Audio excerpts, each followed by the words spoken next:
राधे राधे प्यारे साथियों, प्रद्योत गुरुकुल में आपका हार्दिक स्वागत है। मैं प्रद्योत और आप प्रद्योत गुरुकुल यूट्यूब चैनल देख रहे हैं। आज हम आपके लिए एक और बेहतरीन क्लास लेकर आए हैं। आज हम चर्चा करने वाले हैं विद्यापति पर। विद्यापति की उपाधियां परीक्षाओं में बहुत पूछी जाती हैं। विद्यापति को किसने कौन सी उपाधि दी, पहले तो सीधे सीधे उपाधि पूछी जाती है, लेकिन जैसे मैथिल कोकिल किसे कहा जाता है, विद्यापति को हजारों बार आया है परीक्षाओं में, ऐसे ही लेकिन इन उपाधियों को देने वाले कौन हैं, ऐसा प्रश्न पूछा जाता है तो ये प्रश्न हो जाता है थोड़ा सा कठिन। तो आज हम सरल कठिन सारे प्रश्नों का संगम एक साथ लेकर आए हैं। विद्यापति को किसने कौन सी उपाधि दी है, प्रमुख उपाधियां भी हम जान जाएंगे और किसने दी है ये उपाधि ये भी जानेंगे। ठीक है, तो सबसे पहले राधे राधे सभी को, राधे राधे। ठीक है, एकदम परीक्षा वाली क्लास है, एकदम सीधे सीधे सीधे सीधे लाभ पहुंचाने वाली क्लास है। विद्यापति की उपाधियां, ठीक है, विद्यापति की उपाधियां, ठीक है। आज हम ये चर्चा करेंगे, विद्यापति की उपाधियों पर चर्चा करेंगे। ठीक है, विद्यापति की उपाधियां, ठीक है, किसने विद्यापति को क्या कहा। चलो इधर लिखेंगे हम यहां उपाधि,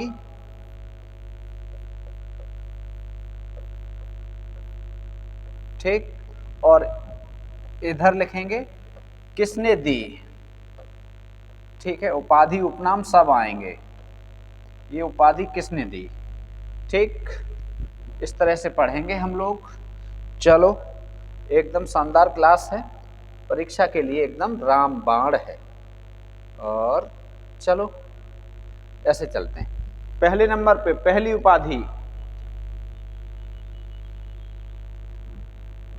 नंबर 1 मैथिल कोकिल। मैथिल कोकिल, ठीक है, बहुत पूछी जाती है। मैथिल कोकिल, कोकिल, मैथिल कोकिल, ठीक है, मैथिल कोकिल बहुत पूछी जाती है। ये उपाधि मैथिल कोकिल किसने दी, विद्यापति को ये उपाधि किसने दी, मैथिल कोकिल। तो किसने दी है, मिथिला के मनीषियों ने, मिथिला के मनीषियों ने, मनीषियों ने, ठीक है, मनीषियों का अर्थ होता है विद्वानों ने। ठीक है, और मैथिली में इन्होंने पदावली ग्रंथ लिखा जिसके चलते ये उपाधि दी गई, मैथिल कोकिल। मैथिल के कोकिल हैं, कोयल हैं, मैथिली भाषा के कोकिल कोयल हैं। ठीक है, तो बहुत शानदार, मैथिल कोकिल किसने दी, मिथिला के मनीषियों ने। चलो नंबर 2 पंचदेवोपासक। पंचदेवोपासक, पंचदेवोपासक किसे कहा जाता है, तो विद्यापति को। अब विद्यापति को पंचदेवोपासक किसने कहा, तो हरप्रसाद शास्त्री ने। किसने कहा, हरप्रसाद शास्त्री। और याद कैसे रखोगे, देखो ये तो मैथिल, मैथिला, मिथिला, ठीक है, और पंचदेवोपासक हर से याद रखोगे। हर का अर्थ क्या है, शिव, और शिव कैसे होते हैं, शिव को पंचमुख कहा जाता है, 5 मुख वाले हैं शिव। 4 मुख वाले कौन है, ब्रह्मा। ठीक है, चलो पंचमुख, ठीक है, तो पंचमुख वाले कौन हैं, शिव। तो इसलिए पंचदेवोपासक हरप्रसाद, हरप्रसाद शास्त्री ने कहा है। ठीक है, चलो अगला तीसरा पंचानन।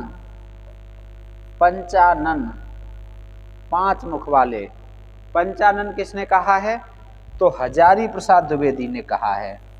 हजारी प्रसाद द्विवेदी, किसने कहा है, हजारी प्रसाद द्विवेदी। हजारी प्रसाद द्विवेदी ने पंचानन कहा है इन्हें, किसे, विद्यापति को। क्या कहा है, पंचानन। अगला चौथा जातीय कवि, बताओ जातीय कवि विद्यापति को किसने कहा? जातीय कवि कहा है बच्चन सिंह ने। किसने कहा है जातीय कवि? बच्चन सिंह ने विद्यापति को जातीय कवि कहा है। एक और कहा है अपरूप का कवि भी कहा है बच्चन सिंह ने ही।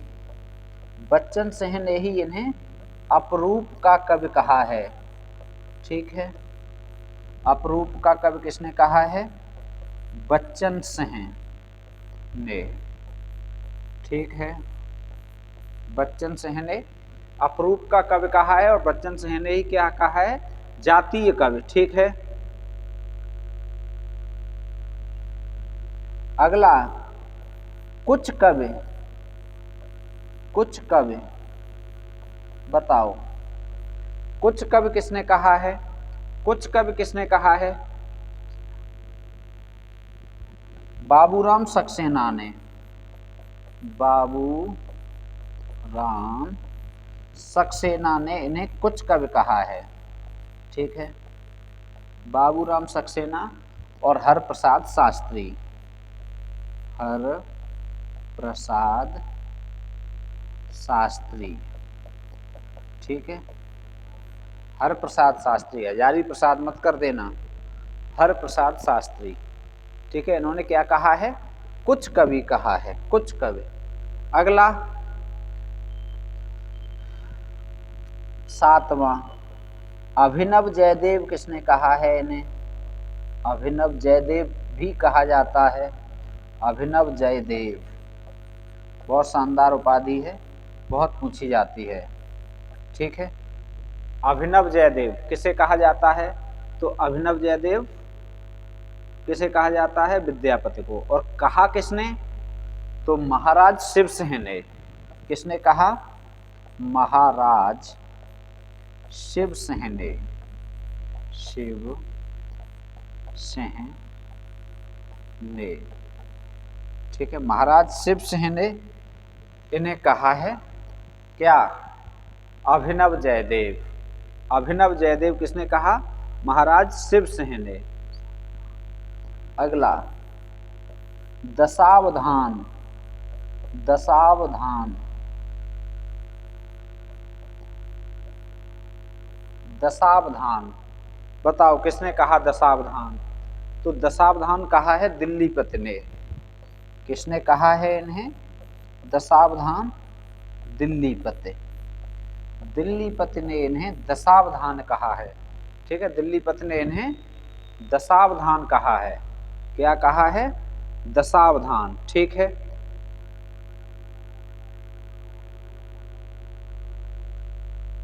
चलो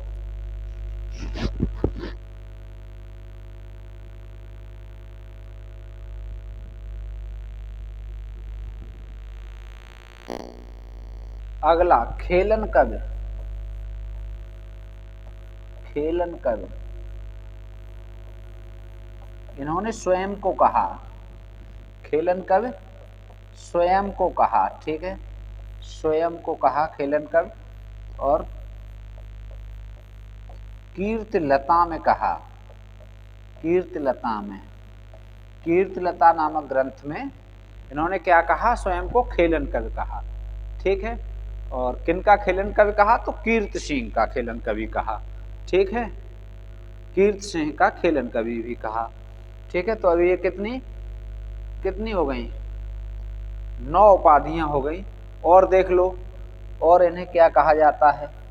कवि रंजन कहा जाता है इन्हें। क्या कहा जाता है? कवि रंजन। ठीक है, कवि रंजन किसे कहा जाता है? विद्यापति को। कवि रंजन किसे कहा जाता है? विद्यापति को। ठीक है, और क्या कहा जाता है? कवि शेखर भी कहा जाता है इन्हें। कवि शेखर किसे कहा जाता है? विद्यापति को। कवि शेखर किसे कहा जाता है? विद्यापति को। ठीक है, कवि कंठहार किसे कहा जाता है? विद्यापति को। कवि कंठहार किसे कहा जाता है? विद्यापति को। कवि कंठहार किसे कहा जाता है? विद्यापति को। ठीक है, राजा पंडित किसे कहा जाता है? राजा पंडित विद्यापति को। राजा पंडित किसे कहा जाता है? विद्यापति को कहा जाता है। क्या कहा जाता है, राजा पंडित। ठीक है, विद्यापति की ये अन्य उपाधियां भी हो गई। ठीक है, अन्य उपाधियां ये हो गई। अब ये विद्यापति की प्रमुख उपाधियां हो गई और किसने इन्हें क्या कहा है ये हमने आपको बता दिया। ठीक है, ये देखो देखो, मैथिल कोकिल किसे कहा जाता है, विद्यापति को किसने कहा, मिथिला के मनीषियों ने। पंचदेवोपासक विद्यापति, हरप्रसाद शास्त्री ने, पंचानन हजारी प्रसाद द्विवेदी ने, जातीय कवि बच्चन सिंह ने। ठीक है, जातीय कवि किसने कहा है, बच्चन सिंह ने। बहुत महत्वपूर्ण है, मैथिल कोकिल बहुत महत्वपूर्ण है। ठीक है, अपरूप का कवि बच्चन सिंह ने कहा है, ये भी बहुत महत्वपूर्ण है। अभिनव जयदेव महाराज जय शिव सिंह ने कहा है, ये भी बहुत महत्वपूर्ण है। ठीक है, खेलन कवि स्वयं कहा है, कवि शेखर, कवि कंठहार, राजा पंडित।